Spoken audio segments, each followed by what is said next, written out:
Hey everyone, Aaron Rift here from NoDQ.com to give you my thoughts on WWE Extreme Rules 2016. As far as a pay-per-view that was supposed to be extreme, was not the best Extreme Rules in history. Now, as far as being an entertaining show goes, I felt that Extreme Rules was definitely a thumbs-up show with a Match of the Year candidate, maybe even two Match of the Year candidates, depending on what some people think. I'll get to that in a few minutes here. Let's start off with the kickoff. We had a segment with the Dudley Boys and Big Cass. No Enzo on this show, no return for Enzo. You had Big Cass coming out and basically just destroying both Dudley Boys, and that was the segment. Then we had the kickoff match, which was Baron Corbin versus Dolph Ziggler, the rubber match between the two of them. Nothing special, just a basic match. It was a no DQ match, but it did not really live up to the no DQ name. It was essentially just your regular back and forth match, and really the only no DQ part of this match was when Baron Corbin used a low blow to gain the advantage, and he hit the end of days and won the match. That was it. That was really all they did with this no DQ stipulation. To kick off the actual pay-per-view, we had a Texas Tornado match between the Usos and the Club, Anderson and Gallows. Crowd was booing the Usos. Michael Cole on commentary mentioned that the fans were booing the Usos because of their association with Roman Reigns. The match was fine. It was quite short, but for the time they had out there, it was very fast-paced and it was entertaining. As I expected, the Club did pick up the win here, and one would think they should have won since they lost several times to the Usos on television. Then we had the U.S. title match, which in my opinion was the real surprise of this show, because based off of Raw this past week with Kalisto getting beat down by Rusev and Kalisto losing on the final show before Extreme Rules, and going into this match, Kalisto being the huge underdog, that's how he was portrayed. I figured Kalisto would somehow pull off the win here, but no. Rusev has regained the United States Championship. Rusev beat the hell out of Kalisto for much of the match, and then Kalisto made his comeback. But in the end, Rusev had gotten the best of Kalisto. The doctor was out there checking on Kalisto. Rusev dragged Kalisto back into the ring, put on the accolade, and Kalisto gave up. Rusev is the new champion. How long will he be champion? That remains to be seen. Will it be an 8-day title reign? Time will tell. And then we had the New Day defending the tag team titles against the Vaudevillains. New Day did their usual pre-match promo. Big E was carrying two garden hose, and he said that since they were in the garden state, they were going to put a couple of hose into the ground. Usual great promo by the New Day. It was Big E and Xavier defending the tag team titles. You had your typical tag team match with Vaudevillains gaining control for part of it. And then, with help from Kofi Kingston on the outside, New Day was able to get the win. So they're baby faces, but they're still using the 3-on-2 advantage to win matches. Then you had, in my opinion, a Match of the Year contender. You had the Fatal 4-Way for the IC title, The Miz defending against Cesaro, Kevin Owens, and Sami Zayn. And this was just an incredible match. Extremely fast-paced. Although it did start off a bit slow at times. At first, you had it just two guys in the ring. In the beginning, Sami Zayn kicked Kevin Owens and knocked him out of the ring. Cesaro took Miz out, and it was Cesaro versus Zayn in the early part of the match. And then eventually you had Miz coming back in, and then later you had Owens coming back in. JBL had a funny line. He was mocking Byron Saxton during this match. He said, "If you were on life support, I would pull the plug to charge my iPhone."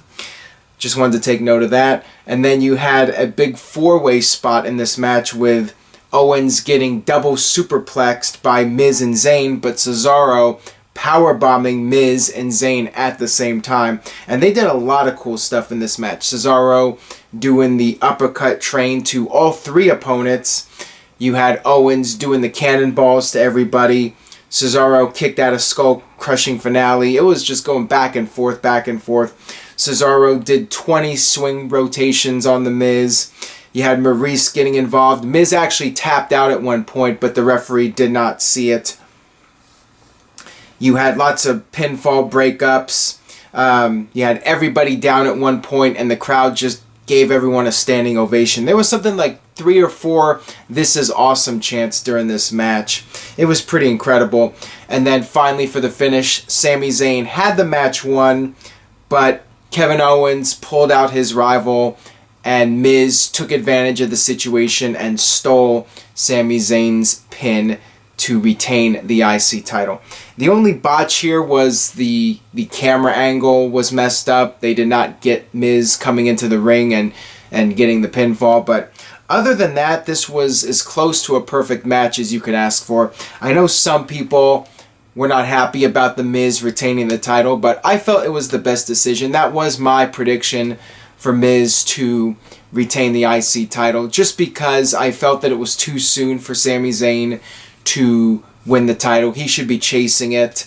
And with Miz, he just won the title the night after WrestleMania. Let him have a good lengthy reign with the title, and let him keep getting by the skin of his teeth with his title retainings.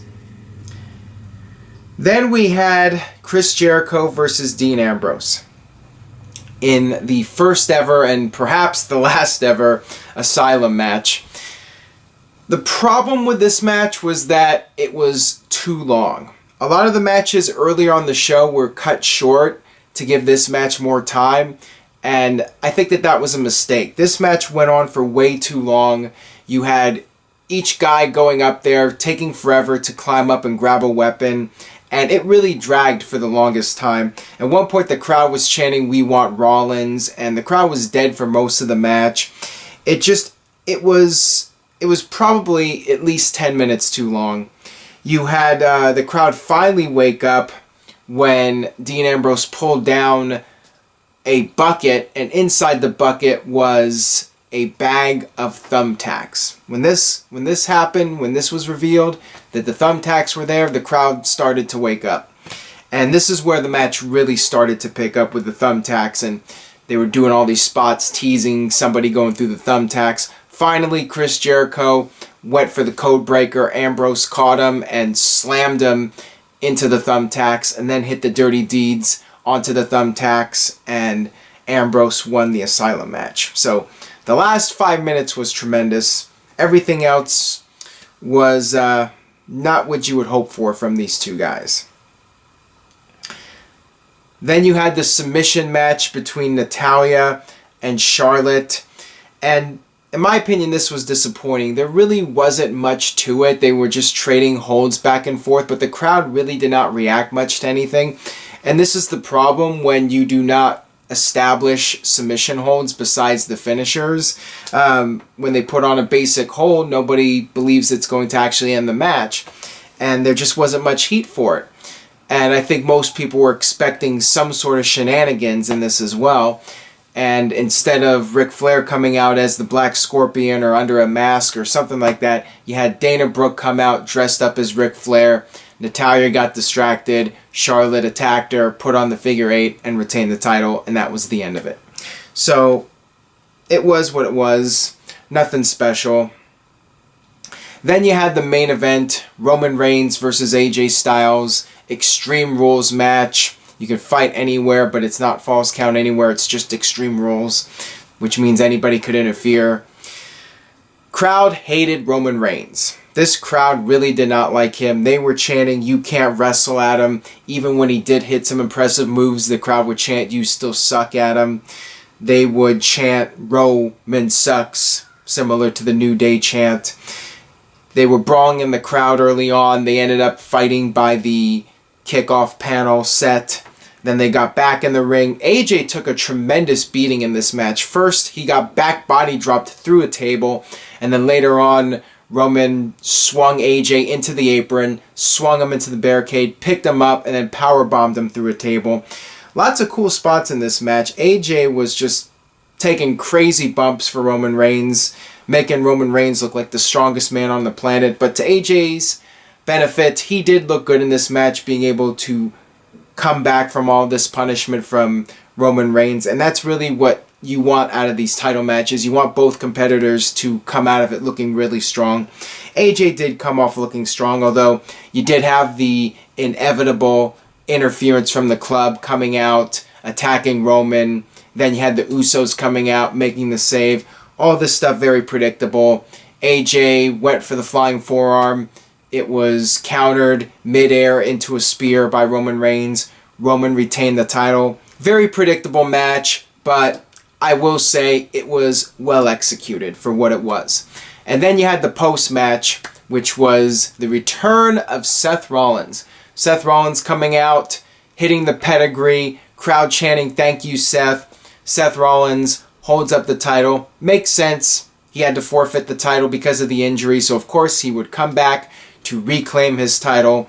And I guess he's going to be a heel. I mean, I'm not sure what the direction is exactly, but I would guess that Rollins is going to be the heel for now and then maybe turn face and feud with Triple H.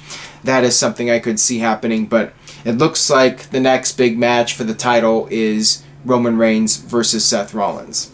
Rollins is back.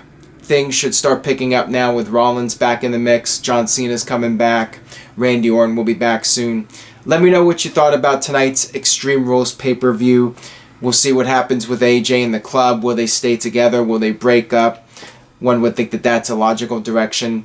Leave a comment. Let me know what you thought about the show. Stay tuned to NoDQ.com for the very latest details regarding Extreme Rules, and I will see you guys next time.